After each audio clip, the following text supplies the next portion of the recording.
अवतार किशन उनका नाम है। जब से आया हूं तब से संन्यास लेने की इच्छा लगी, मन में एक ही कामना जगी, मगर डर लगता है कि मैं व्यवसाय में हूं, फिर व्यवसाय में तो झूठ भी बोलना पड़ता है, थोड़ी बेईमानी भी करनी होती। इन गैरिक वस्त्रों में फिर कैसे व्यवसाय कर पाऊंगा। अब अवतार किशन की कठिनाई शुरू होगी। व्यवसाय उनकी आत्मा नहीं है, आत्मा होती तो संन्यास का सवाल ही ना उठता। लेकिन व्यवसाय उनका आवरण है, जिंदगी भर की आदत है, जिंदगी भर व्यवसाय किया है, और आज अचानक कैसे उससे बाहर हो जाए, कैसे अचानक छलांग लगा ले। संन्यास की आकांक्षा जगी है, लेकिन उसको दबा रहे हैं। लेकिन एक बात ख्याल रखें, वापस लौट के अपनी दुकान पर बैठोगे तो जरूर, लेकिन अब कभी निश्चिंतता से न बैठ पाओगे, क्योंकि तब ये बात तुम्हें बार बार खलती रहेगी कि इस झूठ को चलाए रखने के लिए संन्यास छोड़ा है, इस झूठ को चलाए रखने के लिए संन्यास को रोक रखा है, इस व्यवसाय को चलाने के लिए जीवन का परम अर्थ त्यागा है।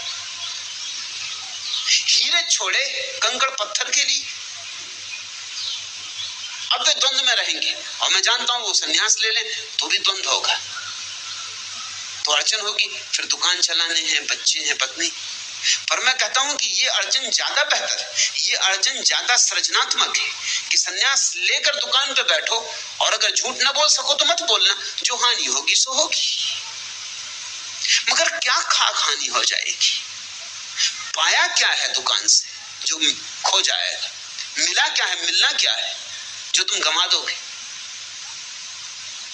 दुकान करते करते एक दिन मर जाओगे, ले क्या जाओगे?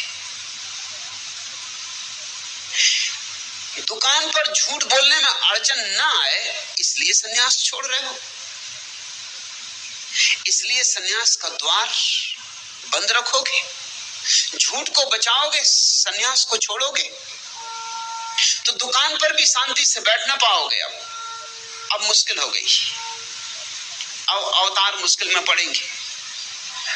अब दुकान पे तो बैठेंगे, लेकिन ये बात खलेगी, छाती में तीर की तरह चुभेगी कि ये मैंने क्या किया, ये मैं क्या कर रहा हूं, क्या बचाया और क्या छोड़ा। रामकृष्ण के पास एक दिन एक आदमी आया है, उनके चरणों में गिर पड़ा और कहा, आप महात्यागी। रामकृष्ण ने कहा, गलत बात, महात्यागी तू है, हम तो भोगी। उस आदमी ने कहा, क्या कहते हैं परमहंसदेव, आप और भोगी और त्यागी मैं? रामकृष्ण ने कहा, यही मेरा अनुभव है, क्योंकि मैं तो परमात्मा को भोग रहा हूं, तूने परमात्मा को त्यागा, और तू कूड़ा करकट इकट्ठा कर रहा है। तू कैसा भोगी, हम परम धन जुटा रहे। लोग हमें त्यागी कहते हैं, गलत कहते हैं। हम महाभोग में लीन, समाधि का भोग, स्वर्ग बरस रहा है। तुम कंकड़ पत्थर बीन रहे हो और तुम्हें लोग भोगी कहते हैं। क्या खाक भोग है तुम्हारा? अवतार दुकान पर बैठ जाएंगे जाकर, अब अड़चन होगी। ऐसी ही अड़चन जयप्रकाश की राजनीति जीवन व्यवहार बन गया।